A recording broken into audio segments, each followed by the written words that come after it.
Szentelyén laktunk a főtéren, a főtér közepén. Úgy körbe kapták értelenyibe a házat. 4-en vagy 5-en jöttek be. Hát mink, hogy mondjam, ismert minket az egész város, mert mink kereskedők voltunk, és nekünk üzletünk volt. Tudták, hogy hol kell jönni, tudták, hogy hol kell bejönni, mert hozzánk jártak. Na, ehhez még hozzá kell annyit tenni, hogy 56-ban a buli alatt, mikor a forradalom volt, akkor ugyanezek a rendőrök nálunk kaptak étkezést, hozzánk jártak inni. Ugyanezek.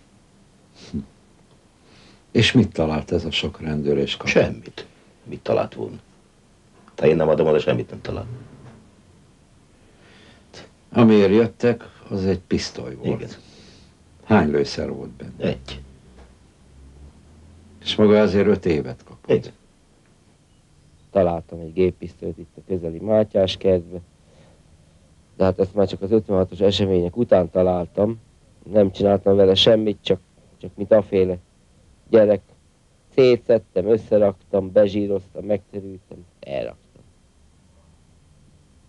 Határozott célom nem volt vele. Meg egy ilyen lövedékből kiszedtük ezt a makaróniszerű hosszú lőport, és azt hátul meggyújtottuk, gyufával, akkor úgy ment a kövezete, mint a rakéta. Tehát játszottunk vele. Münich Ferenc miniszterelnök elvtársnak. Alulírott tisztelettel járulok a miniszterelnök elvtársnak jóságos személye elé, hogy fiamnak, Jurecska Lászlónak, aki el van ítélve 5 évi börtönre fegyverrejtegetés miatt, kegyelembe részesíteni szíveskedjen. Én csak abban látom a fiam bűnét, hogy a társait nem jelentette fel. Remélem a jó indulatában én is részesülök, vagy kegyes pártfogásában. Maradok igazi tisztelője, Jurecska Lászlóné, szülő. A kérelmet elutasították. Dobi Istvánhoz, az elnöki tanács elnökéhez. Alulírott Tetlák Pálné kegyelmi kérvénnyel fordultam önhöz.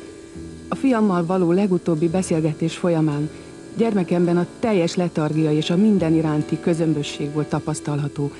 Szívünk majd meghasad azóta is, mert egy teljesen kicserélt embert láttunk magunk előtt, mintha nem is a mi gyermekünk lett volna. A kérelmet elutasították. Kedves Kádár elvtárs! Tragikus esetnek lettem, mint anya az áldozata. Kérem Kádár elvtársat, hogy találjon gyógyírt vérző anyai szívemnek. Kérem, hallgasson meg. Soha nem voltam és nem is leszek a munkáshatalom ellensége.